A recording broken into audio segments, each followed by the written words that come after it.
Assalamualaikum. Ya, bahan-bahan membuat kasui gedik.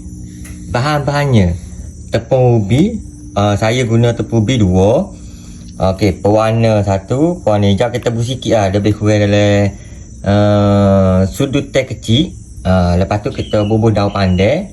Daun pandai kena lebih sikit lah. Biasa saya guna dalam 25 lah. Untuk saya buat acuan ni untuk gandum sekilo dan gula ni sekilo. Gula saya beli biasanya saya beli buat sekilo mudah kita nak suka kan. Mudah kita pakai cuah gitu lah.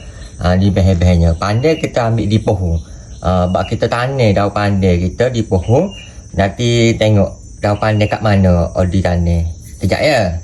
Ni daun pandai yang odi tanam. Ni bawah anak tu, bawah anak. Odi tanam banyak daun pandai. Sebab kita guna hari-hari daun pandai kan. Dan daun pandai anak. Benar. Mana kita daun pandai kita guna 25 lah untuk gandum sekilo dah. Sebab ya daun pandai ni kena banyak sikit lah. Baru sedap kita kasih kita. Nampak daun pandai banyak ni. Tu dia. Tu dia. Daun pandai. Kita tanam. Aduh. Penuh kita tanam tu. Memang kalau ditanam memang kita guna hari-hari. Okey. Terima kasih sobat.